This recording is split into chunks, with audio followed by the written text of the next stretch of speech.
Well, today we're going to be reading chapters 15 and 16 in Black Beauty by Anna Sewell and illustrated by Fritz Eichenberg. Thanks for joining us. We're here at the Caribou Public Library in Caribou, Maine, and this is our chapter book story time. I'm Miss Erin. So here we are. Chapter 15 is called The Old Hostler. Here's a picture of some tack they use for taking care of horses. After this, it was decided by my master and mistress to pay a visit to some friends who lived about 46 miles from our home, and James was to drive them. The first day we traveled 32 miles. There was some long, heavy hills, but James drove so carefully and thoughtfully that we were not at all harassed. He never forgot to put on the drag as we went downhill, nor to take it off at the right place. He kept our feet on the smoothest part of the road, and if the uphill was very long, he set the carriage wheels a little across the road so as not to run back, and gave us a breathing.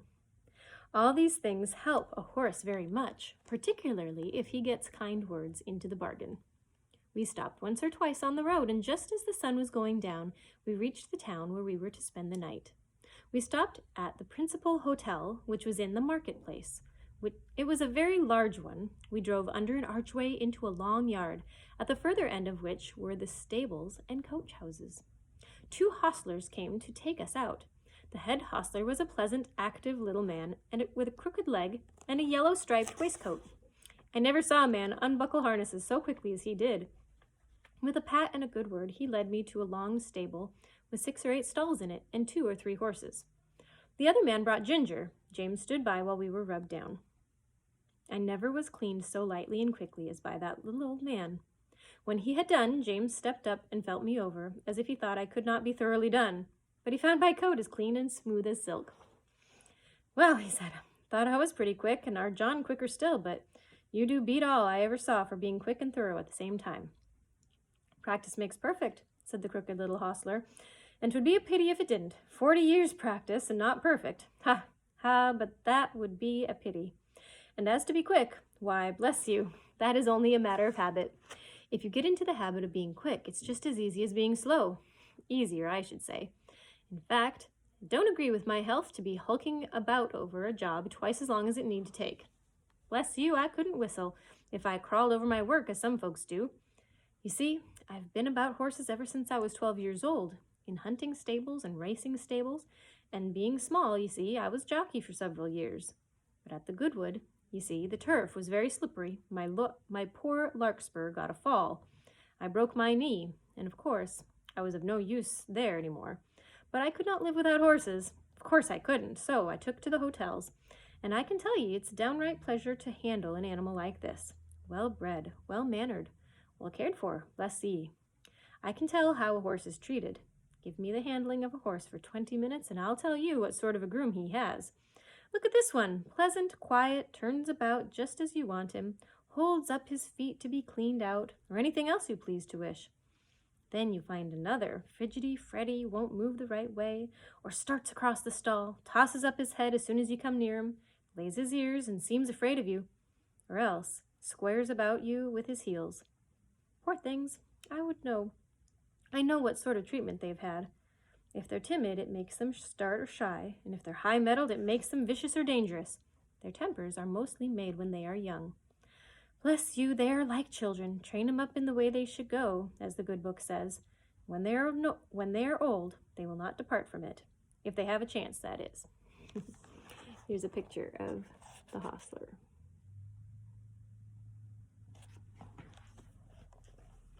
"I like to hear you talk," said James. "That's the way we lay it down at home at our master's." "Who is your master, young man? If it be a proper question, I should judge he is a good one from what I see." "He is Squire Gordon of Birtwick Park, the other side the Beacon Hills," said James. "Ah, so, I have heard tell of him. Fine judge of horses, ain't he? The best rider in the county?" "I believe he is," said James, "but he rides very little now, since the poor young master was killed." "Oh, poor gentleman. I read all about it in the paper at the time. A fine horse killed too, wasn't there?" "Yes," said James. "He was a splendid creature, brother to this one, and just like him." "Pity, pity," said the old man. "'Twas a bad place to leap, if I remember. A thin fence at top, a steep bank down to the stream, wasn't it? No chance for a horse to see where he's going. Now, I am for bold riding as much as any man, but there are some leaps that only a very knowing old huntsman has any right to take. A man's life and a horse's life are worth more than a fox's tail. At least I should say they ought to be. During this time, the other man had finished Ginger and had brought our corn. So James and the old man left the stable together. Chapter 16 is called The Fire. And here is our picture.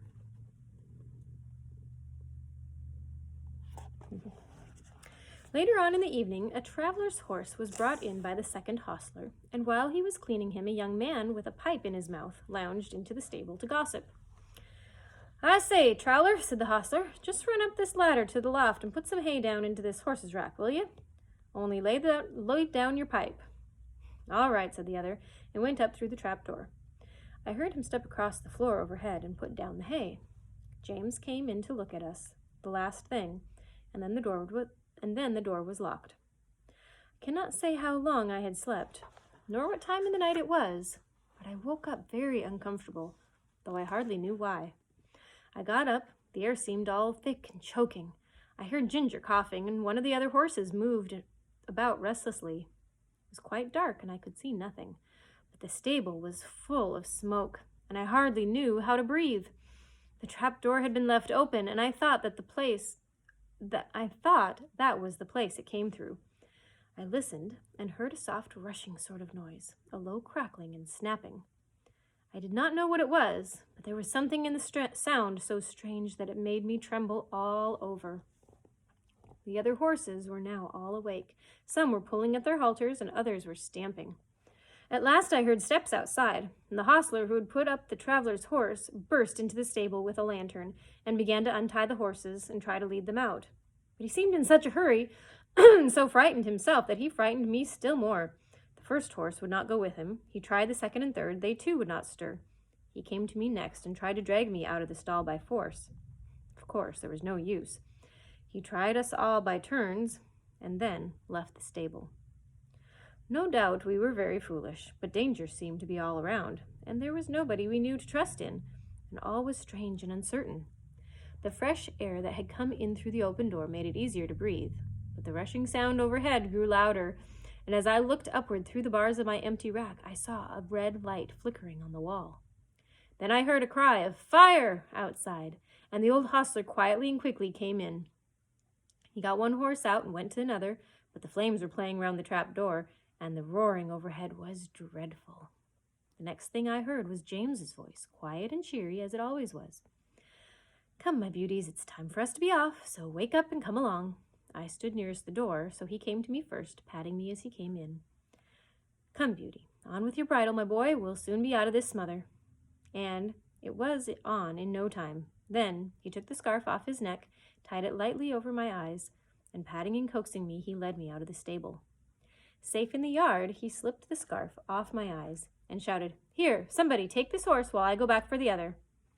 A tall, broad man stepped forward and took me, and James darted back into the stable. I set up a shrill whinny as I saw him go. Ginger told me afterwards that whinny was the best thing I could have done for her, for had she not heard me outside, she would have never had the courage to come out. There was much confusion in the yard. The horses being got out of the other stables, and the carriages and gigs being pulled out of the houses and sheds, lest the flames should spread further. On the other side of the yard, windows were thrown up, but people were shouting all sorts of things. But I kept my eye fixed on the stable door, where the smoke poured out thicker than ever, and I could see flashes of red light. Presently I heard, above all the stir and din, a loud, clear voice, which I knew was Master's. "James Howard! James Howard! Are you there?" There was no answer, but I heard a crash of something falling in the stable, and the next moment I gave a loud, joyful neigh, for I saw James coming through the smoke, leading Ginger with him. She was coughing violently. He was not able to speak. "My brave lad," said Master, laying his hand on his shoulder. "Are you hurt?" James shook his head, but he could not yet speak. Here he is, bringing Ginger out of the fire.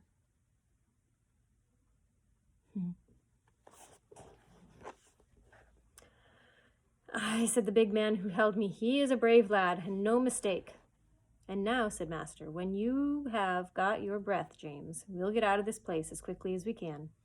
And we were moving towards the entry, when from the marketplace there came a sound of galloping feet and loud rumbling wheels. "'Tis the fire engine! The fire engine!" shouted 2 or 3 voices. "Stand back! Make way!" And clattering and thundering over the stones, 2 horses dashed into the yard with the heavy engine behind them. The firemen leapt to the ground. There was no need to ask where the fire was. It was torching up in a great blaze from the roof.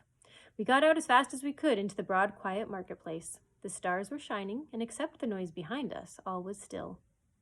Master led the way to a large hotel on the other side, and as soon as the hostler came, he said, "James, I must now hasten to your mistress. I trust the horses entirely to you. Order whatever you think is needed." And with that, he was gone. The master did not return, but I never saw mortal men walk so fast as he did that night. There was a dreadful sound before we got into our stalls. The shrieks of those poor horses that were left burning to death in the stable. It was very terrible. It made both Ginger and me feel very bad. We, however, were taken in and well done by. The next morning the master came to see how we were and to speak to James. I did not hear much, for the hostler was rubbing me down, but I could see that James looked very happy, and I thought the master was proud of him. Our mistress had been so much alarmed in the night that the journey was put off until the afternoon. So James had the morning on hand, and went first to the inn to see about our harness and the carriage, and then to hear more about the fire. When he came back, we heard him tell the hostler about it. At first, no one could guess how the fire had been caused, but at last a man said that he saw Dick Towler go into the stable with a pipe in his mouth. When he came out, he had not one, and went to the tap for another. Then the under hostler said that he had asked Dick to go up the ladder to put down some hay, but had told him to lay down his pipe first.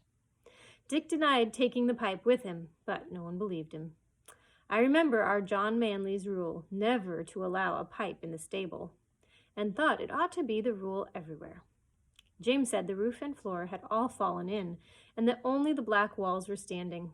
The 2 poor horses that could not be got out were buried under the burning rafters and tiles. Yikes. All right, well, that's all I have time for today. That was chapters 15 and 16. So tomorrow, we will read John Manley's Talk. I hope you guys enjoy the rest of your day, and we'll see you next time. Bye for now.